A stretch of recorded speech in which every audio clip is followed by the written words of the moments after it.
کسی خیال میں ہوں یا کسی خلا میں ہوں، کہاں ہوں کوئی جہاں تو میرا پتہ رکھتا۔ امجد صاحب، ہمارے ہاں کے بیشتر شاعروں کا شعری سفر جو ہے وہ غزل سے نظم کی طرف کر رہا ہے۔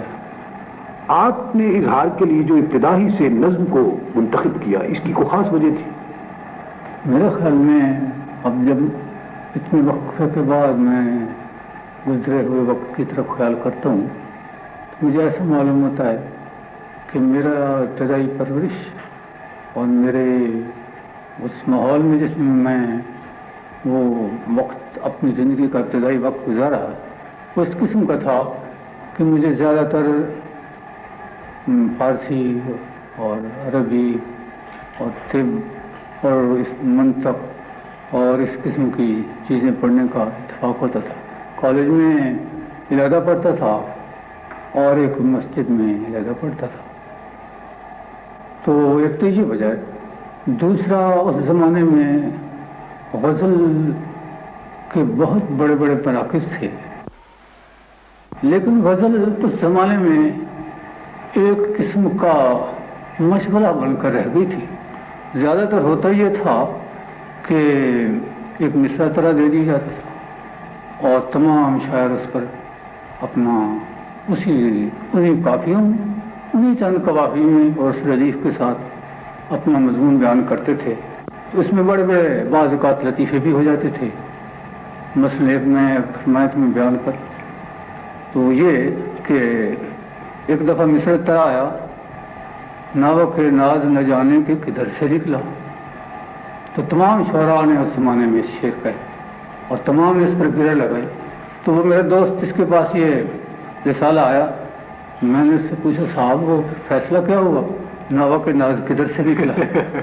تو اس طرح کا اس زمانے میں میرا ابتدائی رویہ اسی طرح کا رہا ہے کہ میں غزل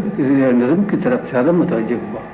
لیکن امجد صاحب، آپ نے نظم کی حید سے اس قدر لگاؤ کے باوجود بیشتر غزلیں بھی تو کہیں۔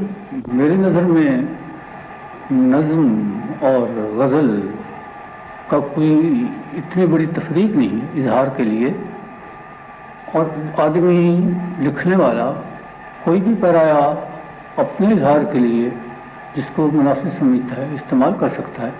میں زیادہ تر نظم کی طرف متوجہ رہا ہوں، یہ سخت صحیح ہے، لیکن جو غزلیں میں نے اس زمانے میں کی ہیں آپ ملاحظہ فرمائیں گے کہ وہ اپنے اسلوب اور اپنے دوسرے ڈکشن کے لحاظ سے اس زمانے کی غزلوں سے بالکل مختلف ہیں۔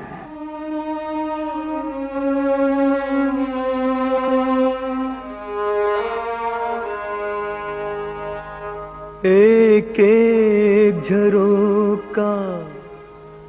خندب لب، ایک ایک گلی کوہرام، ایک ایک جھروکا خندب لب، ایک ایک گلی کوہرام، ایک ایک جھروکا خندب لب، ایک ایک گلی کوہرام، ہم لب سے لگا کر جام ہوئے بدنام، بڑے بدنام، ایک ایک جھروکا خندب لب، ایک ایک گلی کوہرام۔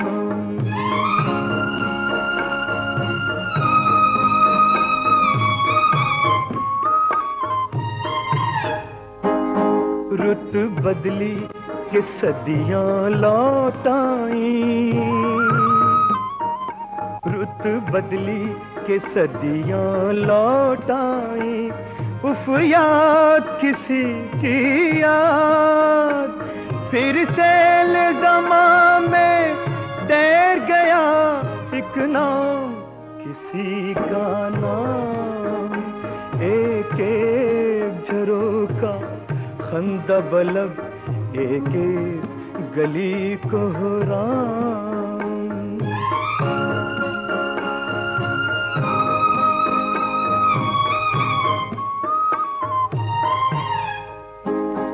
دل ہے کہ ایک اجنبی حیران، دل ہے کہ ایک اجنبی حیران، تم ہو کے پرایا دیس، نظروں کی کہانی بن نہ سکے ہونٹوں پھر کے پیغام، ایک ایک جھروکا خندہ بلب، ایک ایک گلی کوہرام۔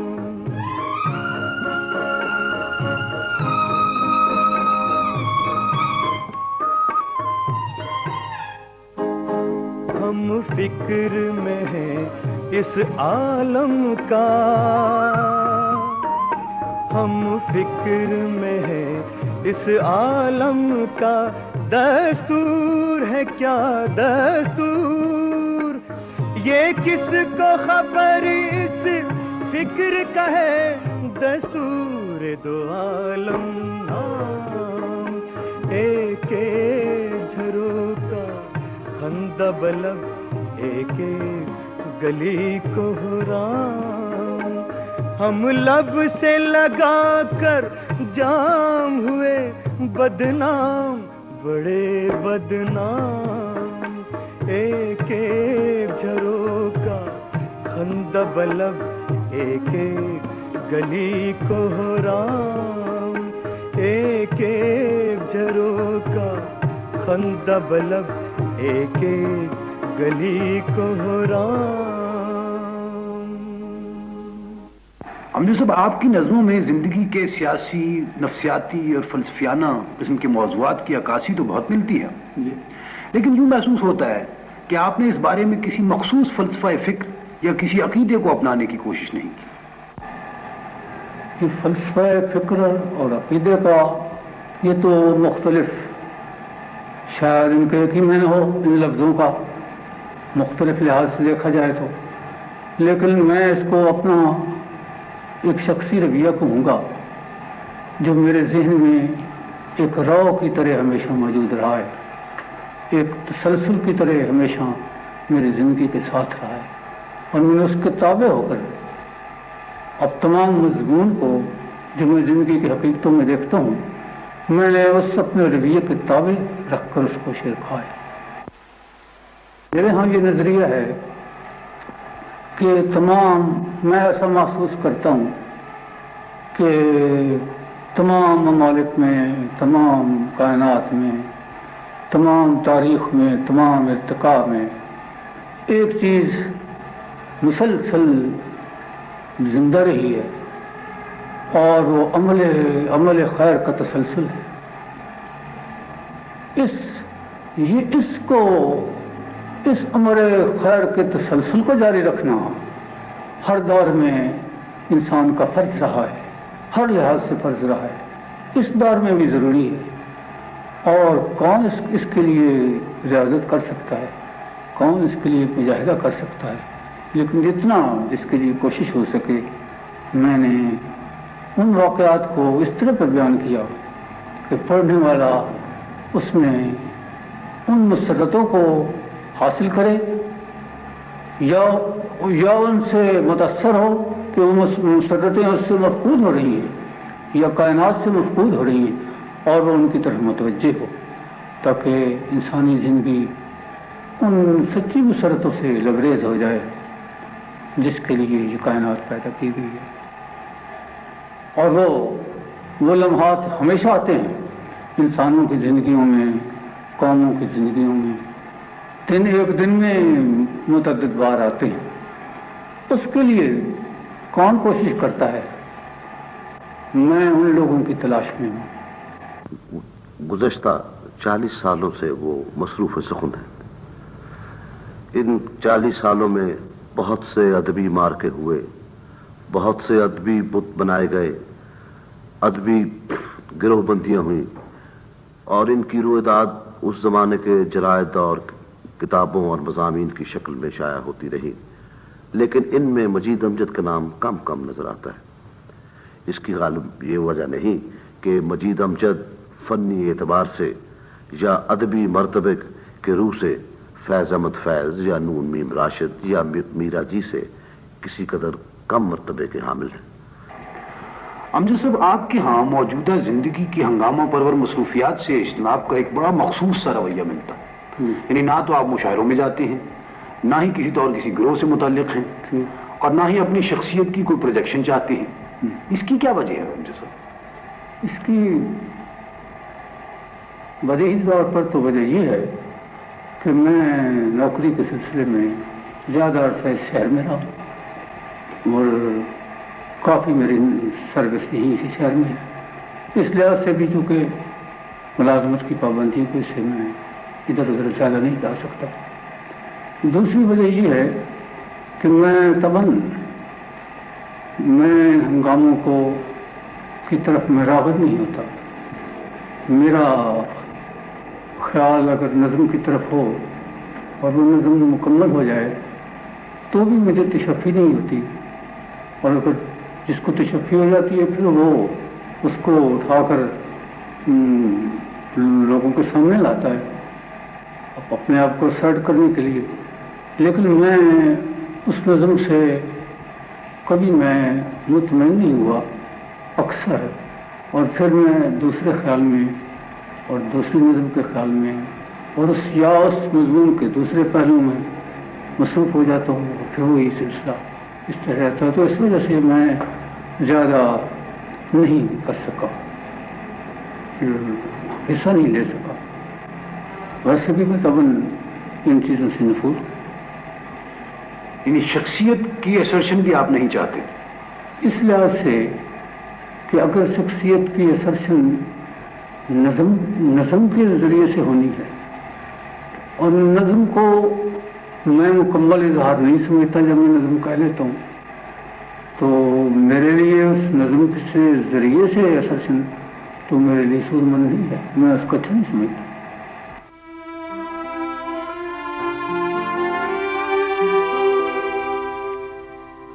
دل نے ایک ایک دکھ سہا تنہا،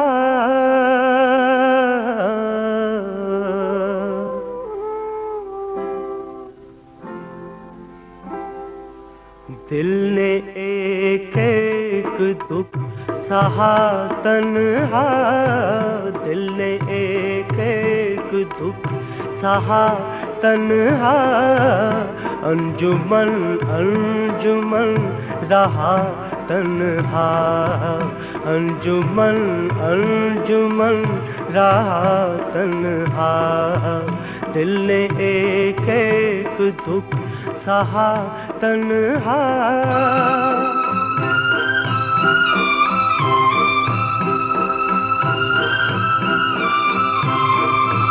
ڈھلتے سایوں میں تیرے کوچے سے، ڈھلتے سایوں میں تیرے کوچے سے، کوئی گزرا ہے، کوئی گزرا ہے بارہا تنہا، کوئی گزرا ہے بارہا تنہا، انجمن انجمن رہا تنہا، دل نے ایک ایک دکھ سہا تنہا۔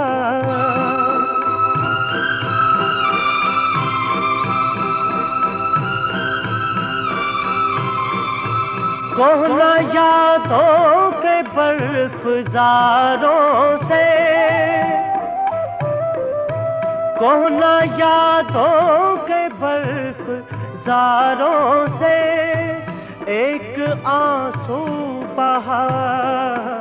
ایک آنسو بہا بہا تنہا، ایک آنسو بہا بہا تنہا، انجمن انجمن رہا تنہا،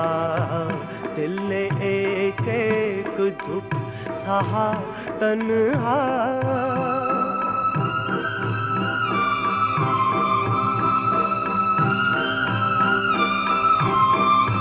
ڈوب ڈوبتے ساحلوں کے موڑ پہ دل،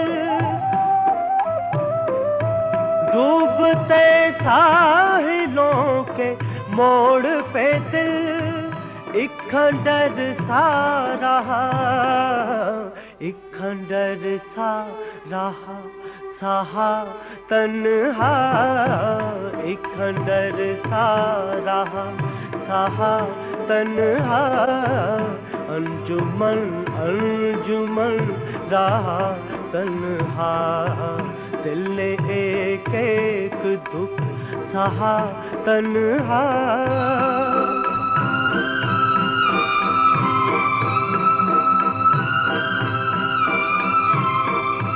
گونجتا رہ گیا خلاؤں میں، گونجتا رہ گیا خلاؤں میں، وقت کا ایک، وقت کا ایک قہقہا تنہا، وقت کا ایک قہقہا تنہا، انجمن انجمن رہا تنہا، دل نے ایک ایک دکھ سہا تنہا، دل نے ایک ایک دکھ سہا تنہا۔ دراصل بات یہ ہے کہ جیسا آپ جانتے ہیں کہ پبلک ریلیشننگ یا تعلقات عامہ کا رویہ نہ صرف کامیاب زندگی گزارنے کے لیے ضروری ہے بلکہ فی زمانہ ایک شاعر کو مقبولیت حاصل کرنے کے لیے بھی تعلقات قائم کرنا ضروری سمجھے جاتے ہیں۔ لیکن اس کے برعکس مجید امجد صاحب ایک گوشہ نشین شخصیت ہے۔ وہ پچھلے دنوں میں مجھے ان کی بہت سی غیر مطبوعہ نظمیں دیکھنے کا موقع ملا جو کہ ابھی تک رسالوں میں شائع نہیں ہوئی، اور ان کے بہت سے مجموعے ان سے مرتب کیے جا سکتے ہیں۔ اور حیرت یہ ہے کہ ہمارے پبلشر اور ناشرین جن کو پتہ ہے کہ ایک اردو کا بہت ہی باہنر شاعر گزشتہ بہت سے سالوں سے مصروف سخن ہے، اس کی طرف ابھی تک رجوع نہیں کیا۔ اس کی شاید سب سے بڑی یہ وجہ ہے کہ مجید امجد تعلقات عامہ یا پبلک ریلیشننگ کی بجائے تعلقات کی دنیا کو منقطع کر کے گوشہ تنہائی میں بہت وسیع انسانی تجربات کے بارے میں اور غوث کرتے ہیں، اور ان کی نظمیں بڑے انہماک کے ساتھ تخلیق کر رہے ہیں۔ امجد صاحب، آپ کے ہاں جو امیجز ملتے ہیں وہ صنعتی معاشرے کی پیدا شدہ صورتحال سے متعلق ہونے کی بجائے فطرت کے زیادہ قریب ہمیں نظر آتے ہیں۔ اس کی جہاں تک میں جانتا ہوں یہ وجہ ہے کہ میں جب کسی نظم کا ارادہ کرتا ہوں، لکھنے کا خیال کرتا ہوں، یہ نظم میرے سامنے ایک خاص خیال کے ویولے کی طرح سامنے آتی ہے نظم، اور لازمی طور پر اس ویولا میں وہی اجزاء ہوں گے جو میرے قریب ہیں، اور میں انہیں کا ہی تذکرہ کروں جب اس نظم کو میں بیان کروں اور اس کو قلم بند کروں گا، تو میں اس اولین تاثر سے اور اس حیولے سے میں انحراف نہیں کر سکتا۔